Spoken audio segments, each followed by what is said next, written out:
Hello everyone, আসসালামু আলাইকুম। Welcome to my channel. আজকে আমি আপনাদের সাথে শেয়ার করব সেমাই রেসিপি।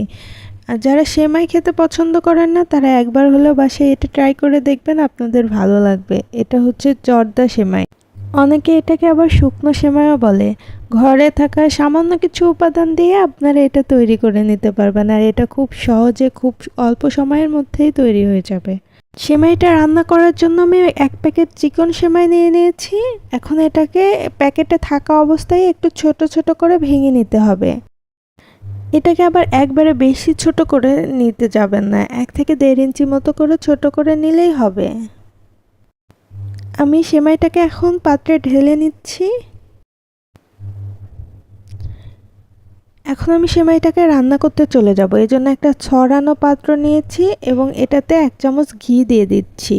আপনারা এই সেমাইটা রান্না করার জন্য ঘি অথবা বাটার ব্যবহার করবেন। ঘি অথবা বাটার ব্যবহার করলে এর মধ্যে যে ফ্লেভারটা সেটা অনেক ভালো লাগে খেতে। আপনারা চাইলে রান্নার রেগুলার তেল দিয়েও এটা রান্না করে নিতে পারবেন। এখন এই ঘিয়ের মধ্যে আমি 3-4 টুকরো দারচিনি এবং কয়েক টুকরো এলাচ দিয়ে দিচ্ছি। এখন এটাকে খুব সামান্য করে ভেজে নিব, তাহলে এটার মধ্যে একটা মশলার ফ্লেভারটা আসবে।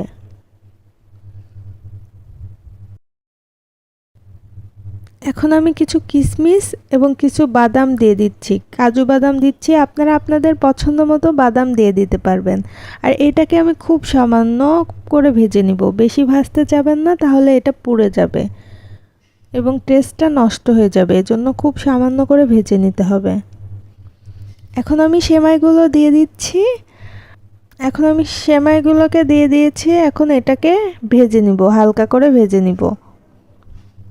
এই সেমাইটা আগে থেকে ভাজাই থাকে, এজন্য বেশি ভাজার দরকার নেই, হালকা করে ভেজে নিলেই হবে। আমি 1 চামচ দিয়ে ভাজছি। আপনারা যদি সমস্যা মনে করেন তাহলে এখানে 2 চামচ দিয়ে এটাকে উল্টে পাল্টে দিতে পারেন। আমার সেমাইটা প্রায় ভাজা শেষের দিকে হয়ে এসেছে এবং শেষের দিকে আসলে দেখবেন যে এটা অনেকটা একটা থেকে আরেকটা খুলে যাচ্ছে, আলাদা হয়ে যাচ্ছে, তাহলে বুঝবেন যে ভাজাটা হয়ে গেছে।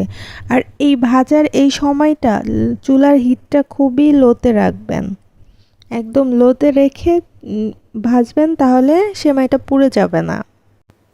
সেমাইটা ভাজার পরে দেখেন অনেকটা কমে এসেছে এবং দেখলেই বুঝতে পারতেছেন যে আমার সেমাইটা ভাজা হয়ে গেছে। এখন আমি 1 কাপ মতো চিনি দিয়ে দিব। চিনির পরিমাণ আপনারা বাড়িয়ে কমিয়ে নিতে পারেন। এই 1 প্যাকেট সেমাইয়ের জন্য 1 থেকে 1.5 কাপ চিনি নিলেই হবে। এখন চিনিটাকে সামান্য একটু ভেজে নিচ্ছি, তাহলে এটার মধ্যে কালার আসবে। আমার সেমাইটা ভাজা হয়ে গেছে। এখন এটার মধ্যে আমি দুধ অ্যাড করব। এখানে লিকুইড দুধ নিয়ে নিয়েছি এবং 1 চা চামচ পাউডার মিল্ক নিলাম এবং এটাকে ভালো করে মিশিয়ে নিচ্ছি। আপনারা চাইলে এখানে শুধু পানি দিয়েও এটা রান্না করতে পারবেন অথবা শুধু লিকুইড দুধ দিয়েও রান্না করতে পারবেন। এখানে যে পানি অথবা দুধের পরিমাণটা এটা আমি ঠিক একজ্যাক্ট বলতে পারছি না, কারণ এক একটা সেমাই সিদ্ধ হতে এক একটা টাইম লাগে। এজন্য এটা আপনাদের একটু বুঝে দিতে হবে। আপনারা চাইলে প্রথমে একটু কম দিতে পারেন, পরবর্তীতে এটা অ্যাড করা যাবে। এই জন্য আমি প্রথমে 1 কাপ মতো দুধ দিয়ে দিলাম এবং পরবর্তীতে যদি লাগে তাহলে আমি অ্যাড করব। চুলার হিটটা লোতে রেখে আমি 2 থেকে 3 মিনিট এটাকে রান্না করে নিয়েছি। এখন খুলে এটাকে উল্টে দিব। দেখবেন যে নিচের অংশটা সিদ্ধ হয়ে গেছে এবং উপরেরটা সিদ্ধ হয় না, এজন্য একটু উল্টে দিতে হবে। বেশি নাড়াচাড়া করতে যাবেন না, তাহলে এগুলা একদম নষ্ট হয়ে যাবে। এজন্য হালকা হাতে এটাকে নেড়েচেড়ে আবার লো হিটে রেখে কিছুক্ষণ রান্না করে নিতে হবে। আমার মনে হচ্ছে এখানে আরও কিছুটা পানি দরকার, এজন্য আরও সামান্য একটু পানি দিয়ে এটাকে ঢেকে আমি আরও 3-4 মিনিটের মতো রেখে দিব। আর এই সময় চুলার হিটটা একদম লোতে রাখবেন। আমার রান্নাটা কমপ্লিট হয়ে গেছে। এখন এটাকে হালকা হালকা করে ছড়িয়ে দিতে হবে যেন একটার সাথে আরেকটা না লেগে যায়।